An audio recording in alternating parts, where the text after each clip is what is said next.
One.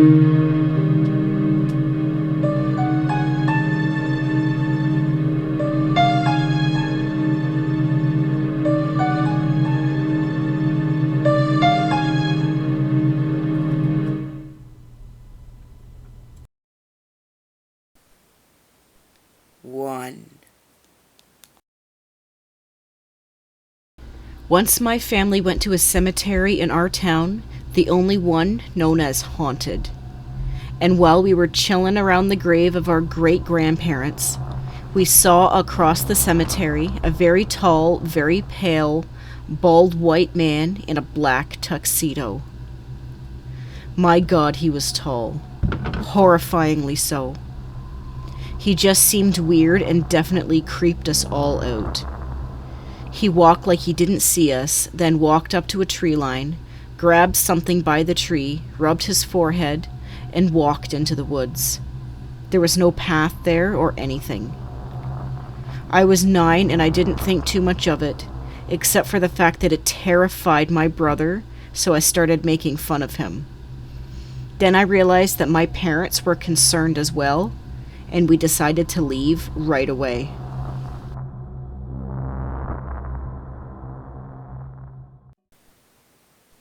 Two.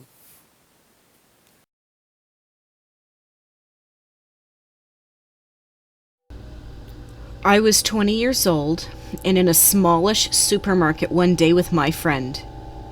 We were frustrated about how we hadn't had girlfriends in a long time, and we were talking about how we were going about meeting some chicks that day. Some of our moves were clumsy, taking wine to the park, the old frisbee routine, yada yada. As we were talking, a young woman walks by, and her eyes were fixed, and I mean fixed, on my pal. He just stood there quietly as she walked by, even though he was famous for brazenly, even obnoxiously, trying to chat up anyone at the drop of a hat. I can picture her now. She was about 5'9", had straight black shoulder-length hair, and a tanned complexion. She turned to the central aisle and went out of our line of sight. My pal turned to me and said, "Why didn't you say anything?" I said, "What? She was looking at you." He said, "No, she was staring right at you. I thought you knew each other or were related or something." This exchange took just seconds. We immediately decided to see if we could talk to this chick, turned the corner to the center aisle, and we couldn't see her. She wasn't in aisle 1, aisle 2, or any of the other aisles either. Bemused, we went to the checkout area in case she had bought one thing and left immediately, but she wasn't in any of the queues either. We knew the staff in the store as well, and she didn't work there.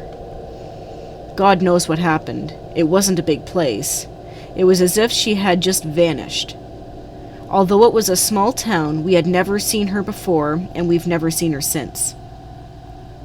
More unsettling than the difference in perception about who she had been looking at the whole time was the fact that when we described her to each other, our descriptions were way off. To me, she was a little taller than average, black hair, tanned complexion. My friend remembered her as little, long-haired, dark blonde with palish skin. When this story came back up with some friends of mine who are aficionados of the paranormal, they reminded us that the mall that we were in was built over what was previously a graveyard. They wondered aloud if it had been a visitor that we saw, playing a prank on us as revenge for our sleazy attitudes towards women. Whatever it was very, very strange. I often wonder what CCTV footage would have made of that day.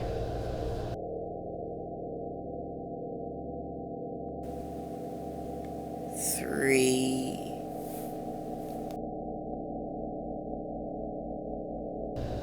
I went to a haunted graveyard with some friends a few years back. We walked around looking for spooky stuff, but we didn't really see anything until we started taking pictures. Every picture was completely black unless I was in it. And every picture that I was in, it looked like there was faces looking at me. We took a group picture and everyone but me was blacked out of the photo. As we were on our way out, we see a large, corroding tombstone engulfed in vines and brush in the middle of the graveyard. It had my name on it. I never went back in there.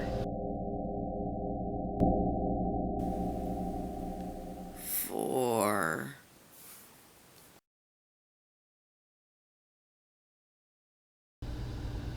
When I was in college, I used to hang out with my girlfriend at an isolated beach with huge electric towers. The best accessible way to that beach was through the woods that was filled with graves. We used to go there mostly to fool around, as I grew up in a small conservative town and we would have to keep our affair a secret. I had been a regular at this place from a few years back, as we also used to go there to drink for the same reasons. The reason why we hardly saw anybody over there was because the place was quite spooky, especially after sunset.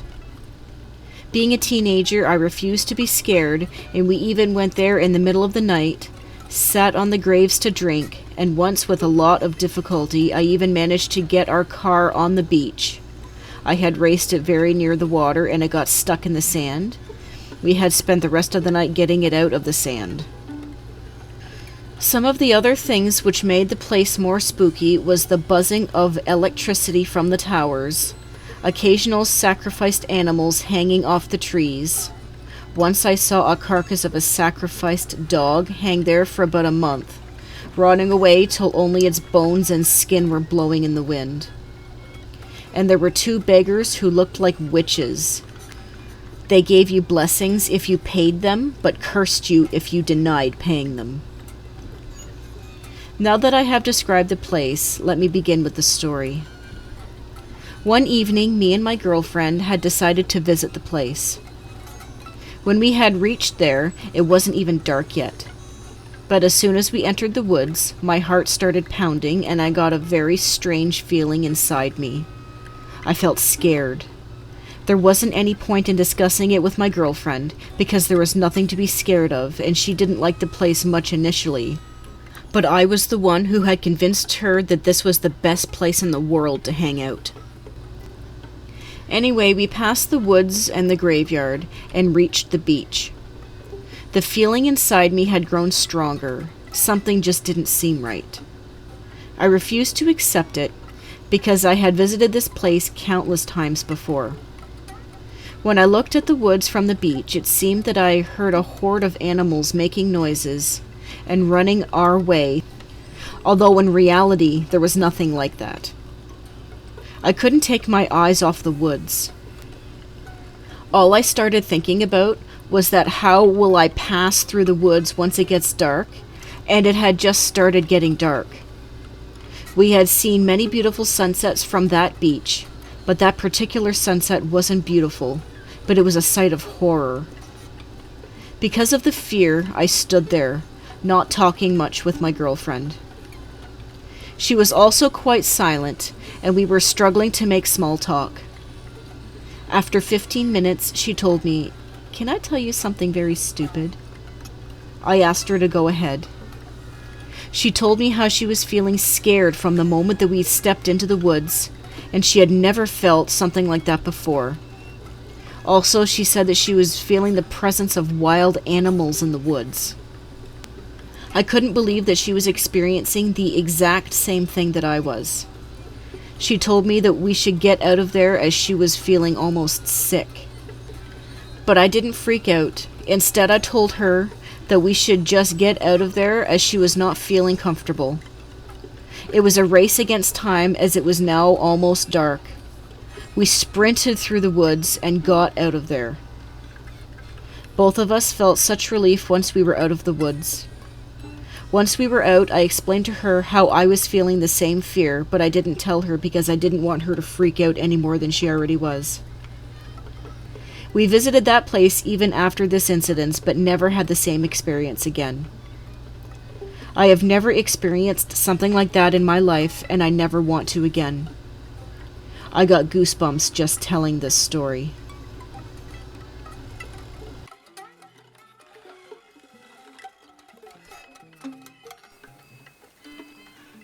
5. Well, I know this is going to sound very cliche, but I feel this is a good time to talk about my experience. About 4 years ago, on Halloween, me and my girlfriend, friends, and siblings had gone to a graveyard.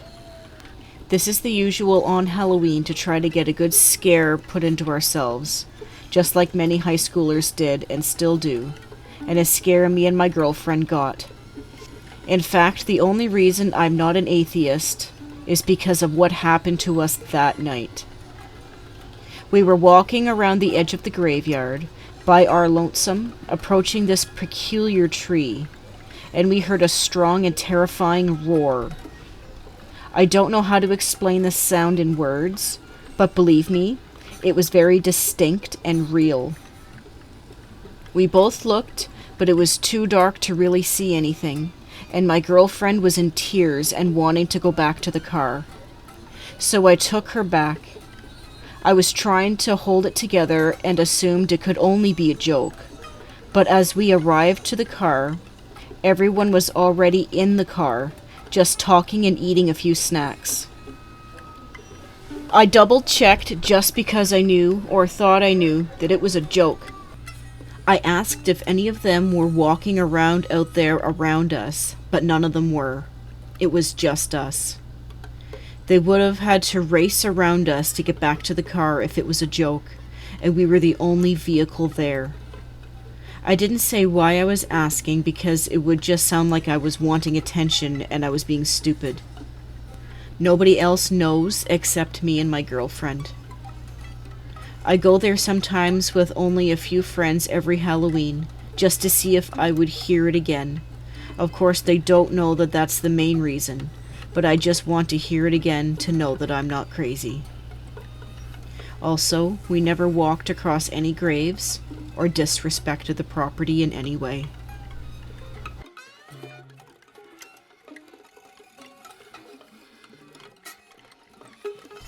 Thank you so much for watching and supporting the show. If you have a story to share, send us an email, like us on Facebook, share, like, and subscribe.